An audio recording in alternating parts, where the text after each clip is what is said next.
Coronavirus, the possibility that the government could move to the next phase. How concerned are you as a football club about what it means? Well, both as a football club and from just a general health position for this city and for this region and this country. Yeah, definitely we've been kept up to date by the chief exec. Our medical staff as well have been on the ball and regular updates and reactions to what's been going off, and we're doing as much as we possibly can. And but I think it's hugely disappointing, obviously from a sporting point of view, or most certainly from our point of view, being involved in the game, that potentially behind closed doors games and whatever could happen, and it's deeply disappointing. You've talked throughout the season about the connection with the fans, so just how much of a blow would it be, and if you had to play behind closed doors, would you accept that? Well, we'd accept everything that the authorities above us, the experts on this virus, and what they need to do to contain it, delay it, whatever, and we'll respect that. From my point of view, as a 100% football man, you want to see packed stadiums. We're in a part of the season from our point of view which is very, very exciting, the position that we've put ourselves in as a football club. Quarter final of the FA Cup, going up to Newcastle on Saturday, a brilliant place to play, to watch, to be involved, the atmosphere, the environment with 50,000 Geordies screaming down the back of your neck, the testing situation that is for players, and how we've enjoyed it as well. So of course, if there's no there's no punters in the stadium, for me that would be a huge blow, and one that we're really not looking forward to, but we'll deal with it if we have to. Would you prefer them to delay the season? Yeah, I would. Yeah, I would. This is, for me, the game is nothing without the supporters. Of course, there's just different parts of the game, from administrators to officials to players, and we all do it for a reason. But I think if you ask everybody, the biggest reason is to play in front of supporters, and the buzz and the excitement that they bring to the game, and especially at our level, we've sold out home and away right away through the season, and no doubt we will do leading up to these last 10 Premier League games.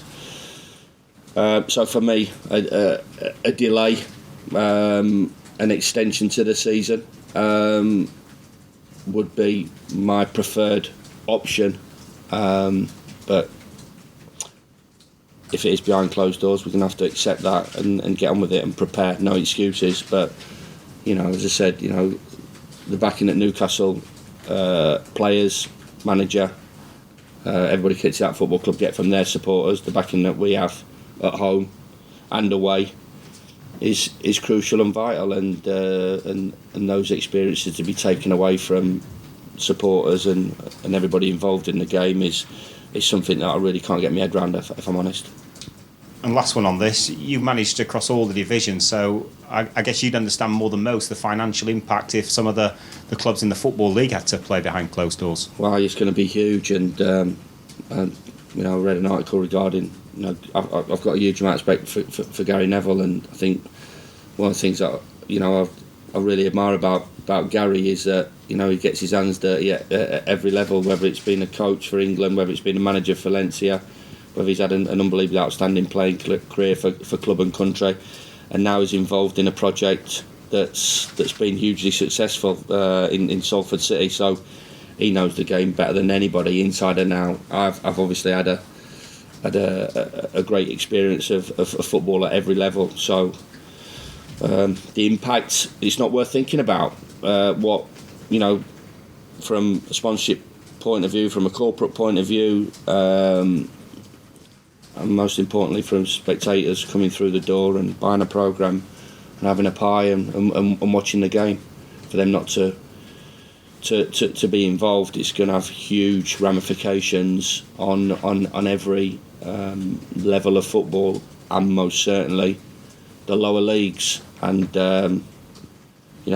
it really is, is going to be,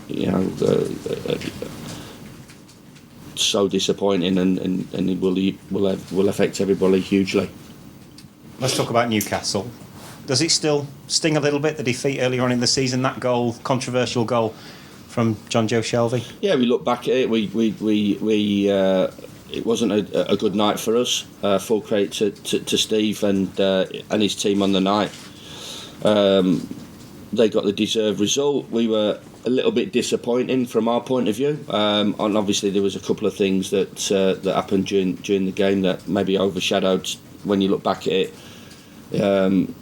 Steve's team's performance on the night, and that's what the Premier League's all about. Finding a way to win, and they did, and we didn't. It was a different type of challenge that we'd not had all season. A team really playing on the counter attack, which, as I said, absolutely no issue at all. And they did a job on us, and it's up to us to do a job on them on their own patch now. Because it's interesting, there are different ways to win a football match. Jurgen Klopp commented, didn't he, after the game last night about the way that Atletico Madrid approached it.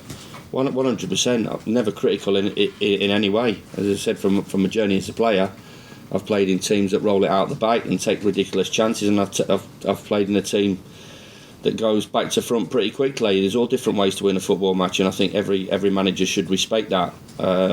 We talked about Brighton come here 2 or 3 weeks ago. They changed the way they played, and they got a result that they were after.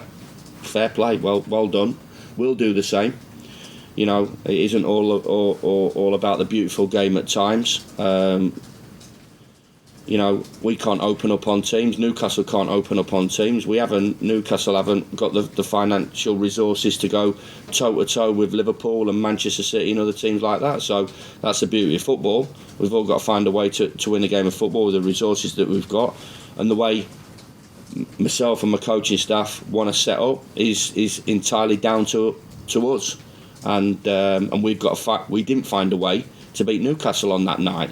As I said, we were a little bit disappointed, and I think just the shock of the goal and how it came about, and as what I talked about afterwards, it is a new game that these players will have to be used to and changing with what happened on the night. But the bigger picture is that we didn't find a way to win that game of football, and the opposition in the case of Newcastle did. And a big 3 points for them, and they went up the road happy, and we went home, disappointed in our performance. Given the fact that a lot of big competitions, football and otherwise, have either postponed what they are doing or have had to rearrange things, do you think there's a degree of inevitability that the Premier League and the Football League will follow suit because of coronavirus? I think it's coming. Yeah, I think it's coming, definitely. I wouldn't be surprised in the next 24, 48 hours, even if something happens at Newcastle for us on Saturday. We've just got to prepare as a team to... you don't prepare to play in front of 50,000 people. You enjoy it, you relish it, you embrace it. But from the other points that we need to do, we'll do. But yeah, you're right. I think it is inevitable. I think something will happen sooner than later. I know there's a meeting at 11 o'clock, and I think it's picked up pace over the last 24 hours, and I wouldn't be surprised if it kicks on into that next level that we're talking about from the government's point of view. Clearly, the world's health is more important than a football fixture programme, but the ramifications for this, if we're talking about top-flight football, it's the Euros, it's everything, it's extraordinary, isn't it? It's incredible. I think you live in the bubble of football and you just come to work and you get on with it, and then all of a sudden you see it sort of developing on the TV and in the newspapers and online and all, and then it's just picked up speed so quickly in the last 2 weeks in this country, and right that the world's health and this country's health is the most important thing. But you asked me to talk about our industry, and as I said, the ramifications are huge in terms of what might happen going forward. Just from a logistical point of view, and finally on this, I mean, do you get regular briefings from the Premier League? How's it working in terms of communication? Yeah, through the chief exec, in contact with the Premier League, and from our point of view, there's a network, and we're all plugged into it. Myself as a manager, the doctors at the football club, the physio, the conditioners. So yeah, we're on top of it, and we're doing as much as we possibly can as a football club, and the information's coming through to us always, and you know, we're reacting off that. Normally this is quite a routine question, but is everybody all right, for whatever reason, ankles or coronavirus? Yeah, taking out Ender, obviously disappointing from his point of view.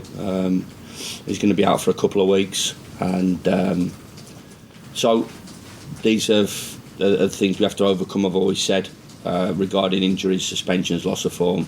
Have we got the squad to cover and step in? And you know, whatever we do in that position, Ben Osborne's slotted in there very, very well, and it opens it up. I don't think I can complain regarding injuries. You know, when we're going up to the likes of Newcastle United and the bad luck and the injuries that Steve's had up there, and I said it about Brighton, and I said it about Newcastle, and you're only as good as your players.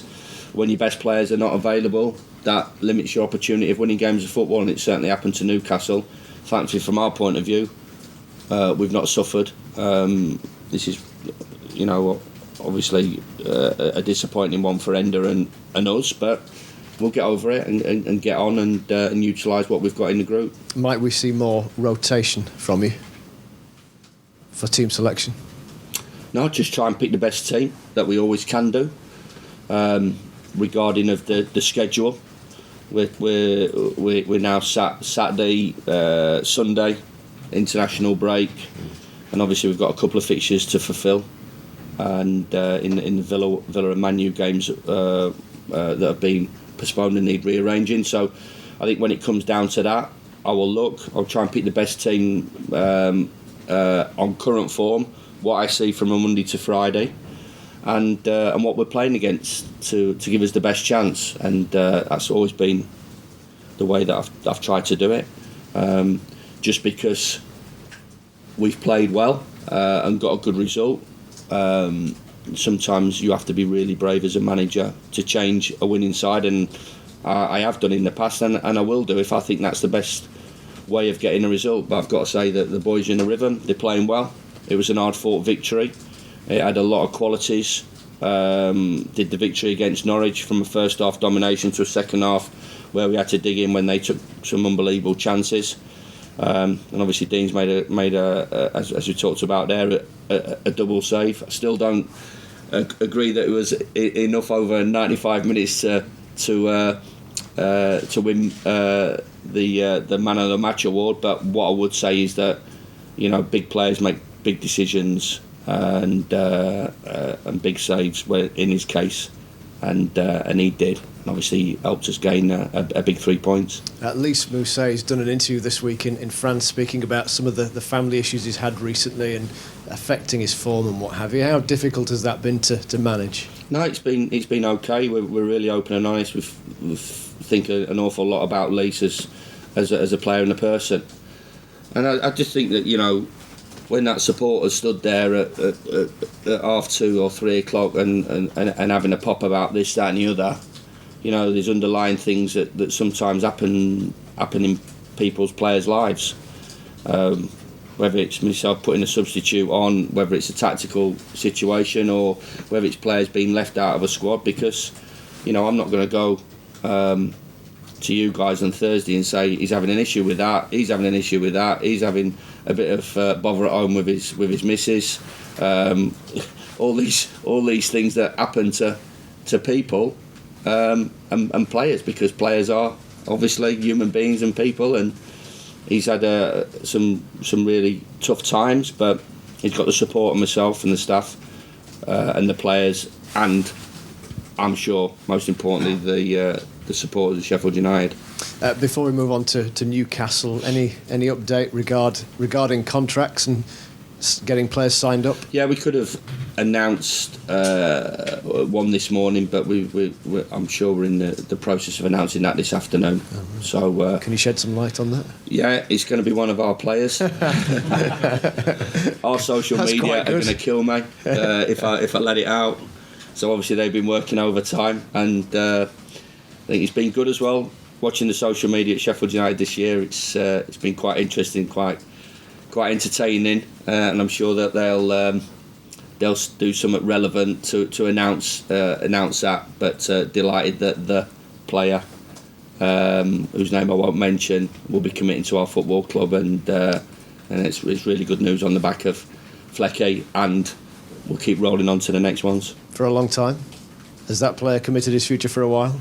Yeah, I can't tell you the level of contract, Andy, but yeah, he's not gonna be extension for 6 months. No. So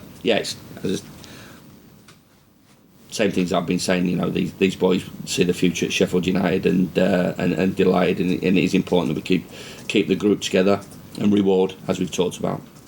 Newcastle did play a certain way at Bramall Lane, and were doing so quite regularly at that time wherever they went. In recent matches, Steve Bruce has changed what he's done a little bit. They've been quite public about that.